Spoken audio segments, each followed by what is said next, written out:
প্রথমে আমি একটাই কথা বলবো যে আমাদের আজকের টার্গেট ছিল ম্যাচটা থেকে 3 পয়েন্ট নেওয়া। আমরা 3 পয়েন্ট পেয়েছি, টার্গেট ফুলফিল। এটা ফার্স্ট পয়েন্টের জায়গায়, এটা আমাদের ফার্স্ট ধরতে হবে। এবার ম্যাচের কি হলো না হলো সেটা তো পরে আসছি, সেটা নিয়ে বলতে গেলে এখন অনেক কথাই বলতে হবে, কিন্তু হতাশ হওয়ার কোনো ব্যাপার নেই। আমাদের ফার্স্ট টার্গেট ছিল 3টে পয়েন্ট তোলা, 3টে পয়েন্ট আমরা তুলে নিয়েছি। নেক্সট হচ্ছে যে একটা টিমে যদি কিছু পরে মানে সিনিয়র প্লেয়ার, একটা ফরেন প্লেয়ার, কিছু জুনিয়র প্লেয়ার, এরকম খিচুড়ি মার্কা টিম তৈরি হয়, তাদের মধ্যে কম্বিনেশন কখনোই তৈরি হবে না। টম অ্যালটেড পরশুদিন এসছে, আজকে নেমেছে। তো টম অ্যালটেড নিশ্চয়ই আজকে ভয় কাটাবে, কারণ ও বুঝতে পারছে না যে ও কাদের সঙ্গে খেলতে এসছে, এবং মোহনবাগানের অরিজিনাল টিমও এরকম খেলে কিনা এটা নিয়ে ও চাপে থাকবে, কারণ আজকে বুঝতেই পারছিল না কি করবে। ওর খেলা দেখে বোঝা যাচ্ছিল যে মানে কোয়ালিটি আছে, ও সেরকম কিছু দেখাতে পারেনি, দেখানো সম্ভব ছিল না। একটা মাত্র প্লেয়ার সাইডে, সাপোর্টিং কেউ নেই। রাজবাস্পোর পাশের উল্টো দিকের প্লেয়ারকে পাস দিয়ে দিচ্ছে, তাও সুমিত রাডি ঠিকঠাক খেলেছে। তো এসব দেখে টম অ্যালটেড তো বুঝতেই পারছে না কি করবে। ও অনেক কিছু বোঝানোর চেষ্টা করছে টিমটাকে, কিন্তু তারা কতটা বুঝছে এটা নিয়ে সন্দেহ আছে। নেক্সট যদি খেলায় চলে আসি, তো ফার্স্ট হাফে প্রথমে জিও টিভিতে ভীষণ সমস্যা হচ্ছিলো। জিও টিভিতে খেলাটা দেখা যাচ্ছিলো, কিন্তু মাঝে মধ্যেই ওই প্লাগ খোলা একটা স্ক্রিন দিয়ে রেখে দিচ্ছিল, তো একটু প্রবলেমই হচ্ছিলো দেখতে। মোহনবাগানের খেলায় কোনো ধারটার সেরকম কিছু দেখতে পাইনি ফার্স্ট হাফের খেলায়। মানে বরং বলবো যে ডাউন টাউন হিরোকে আমরা যেরকম ভেবেছিলাম তার থেকে ওরা ভালোই খেলেছে। ওরা এক্সপেক্টেড খেলেছে, ওরা মিডফিল্ডটাকে জ্যাম করে রেখেছিল, ডিফেন্সটাকে জ্যাম করে রেখেছিল। ওরা আগে থেকে যে ধরনের খেলা খেলে, যেটা আগে থেকেই প্রেডিক্টেড ছিল, সেইভাবেই খেলেছে। মোহনবাগানের মাঝমাঠ বলে কিছু ছিল না, একজন সেন্ট্রাল অ্যাটাকিং মিডফিল্ডারের অভাব বুঝতে পারছিলাম। গ্লেন মার্টিন্স অন্য দিনের থেকে বেটার। মোহনবাগানের টোটাল টিমের পারফরমেন্সও অন্য দিনের থেকে, মানে কলকাতা লিগের বাকি ম্যাচগুলো থেকে বেটার। সেটা কী কারণে বোঝা যাচ্ছে না, কারণ এই ইনক্লুশনগুলোর জন্যই কি বেটার হলো কিনা, মানে সেটা ঠিক এই মুহূর্তে একটা ম্যাচ দেখে বোঝা যাবে না। বাস্তব রায়ের ইম্প্যাক্ট কিনা সেটাও এক্ষুনি বলাটা ঠিক হবে না, তবে আগের ম্যাচগুলোর থেকে বেটার।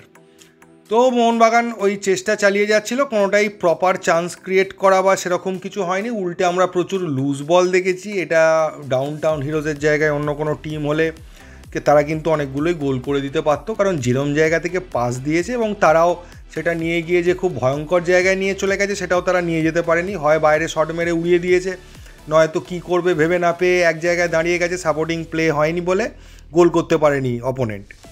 ওদের ফরেনার ছিল, আমি তো 3টে ফরেনারকে দেখেছি, 4 নম্বর ছিল কি না বুঝতে পারিনি, তবে ফরেনার ছিল, তারাও ভালো খেলছিল এবং বোঝা যাচ্ছিল তাদের খেলাটা দেখে।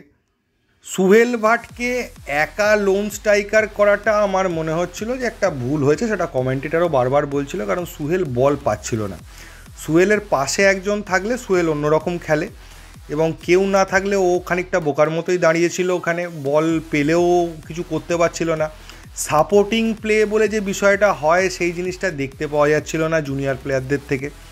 যে একটা প্লেয়ার যখন বল ধরছে, সে তো মেসি বা রোনাল্ডো বা মারাদোনা নয় যে 4-5 জনকে কাটিয়ে ঠিক ঢুকে যাবে ভেতর দিকে, তার থেকে বল কেড়ে নেবে এবং বলটা এরোর পায়ে লেগে ছিটকে এদিক ওদিক বেরিয়ে যাবে। তো সেই বলটা ধরার জন্য বা তাকে অ্যাটলিস্ট পাস করে তাকে মানে দিতে পারে এরকম একজনকে সাপোর্টে যাওয়ার জন্য দরকার ছিল, সেই জায়গাটা একদমই দেখা যাচ্ছিল না, যার ফলে খেলাটা কোনোভাবেই জমাট বাঁধছিল না, কম্বিনেশনটা তৈরি হচ্ছিল না।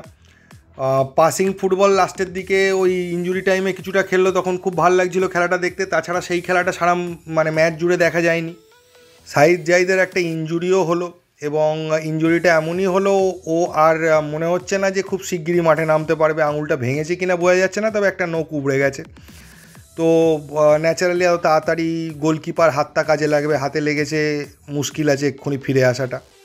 টম অ্যালটেড অন্য একটা প্লেয়ারকে, মানে ওরা এমন একটা মিস পাস করে দিল, সেই প্লেয়ারকে আটকাতে গিয়ে টম অ্যালটেড একটা কার্ড খেয়ে বসে রইল।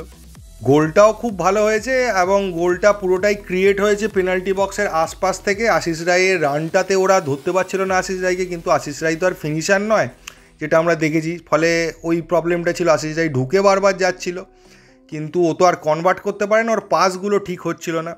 তো আশিস রায়কে চোখে লেগেছে বেশ ভালো, স্পিডটার জন্য বিশেষ করে ওকে চোখে লেগেছে, বারবারই ঢুকে যাচ্ছিল। তো আশিস রায়ের পাস থেকেই আলটিমেটলি অ্যাসিস্ট থেকেই সুয়েল গোলটা করে, যদিও বলটা প্রথম দিকে তৈরি করেছিল গ্লেন মার্টিন্স কিছুটা। তবে আমি যেটা দেখছিলাম মেনলি ফার্স্ট টাচটা ভীষণ প্রবলেমেটিক হচ্ছিল, একটা জায়গায় বল রিসিভ করছে, বল চলে যাচ্ছে অনেক দূরে। তো এই রকম ফার্স্ট টাচ দেখলেই বোঝা যায় যে প্লেয়ারদের মধ্যে টাচের প্রবলেম আছে, কনফিডেন্সের প্রবলেম আছে, নাহলে এত বড় বড় ফার্স্ট টাচ এগুলো কিন্তু যে কোনো বড় টিমের এগেনস্টে বল প্রত্যেকটা বলই লুজ হয়ে যাবে। সেরকমই সুয়েলের ব্যাক পাসগুলো ছিল অত্যন্ত জঘন্য। সুয়েল সামনের দিকে যতটাই ভালো খেলে, পেছন দিকে বল ব্যাক করলেই ভুলভাল জায়গায় পাস দিচ্ছিল, প্লেয়ারদের দৌড়ে দৌড়ে ধরতে হচ্ছিল। মানে এ বলতে গেলে 1 ঘন্টার ভিডিও হয়ে যাবে, ওই জন্য আর আমি ওই খুঁতগুলো বলতে চাইছি না। তো 3টে পয়েন্ট পেয়ে গেছি, এই যা। পরের ম্যাচে সাহাল থাপাকে অবশ্যই মাঝখানে দিতে হবে, তা না হলে কিন্তু মিডফিল্ড তৈরি হবে না। আর ইন্ডিয়ান এয়ারফোর্স টিমটা কিন্তু অনেকটাই বেটার টিম, তারাই একমাত্র আর্মি টিমগুলোর মধ্যে একটু বেটার খেলে। তো এয়ারফোর্সের টিমটাকে একটু বুঝে খেলতে হবে। জানি না এবছর কীরকম টিম আছে বা কীরকম খেলবে, তাও এয়ারফোর্সের টিম ভালোই খেলে। তো সেই হিসেবে আমাদের কিন্তু সামনের ম্যাচটা ভাবনা চিন্তা করতে হবে। এই ম্যাচটা এখানেই ক্লোজ করা উচিত, আর কিছু বলে লাভ নেই। 3 পয়েন্টটাই মেন যেটা টার্গেট ছিল ওটা ফুলফিল হয়ে গেছে। তবে অ্যালড্রেড একবার হলেও আজকে ভাববে যে আমি ইন্ডিয়ায় খেলতে এসে ঠিক করলাম না ভুল করলাম, যেসব হাইলাইটস দেখেছি আজকের খেলায় তো সেরকম কিছুই দেখতে পেলাম না। তো ও একটু চাপেই থাকবে আজকে। তো এই ভিডিও এইটুকুই, আর বিশেষ কিছু বলার নেই।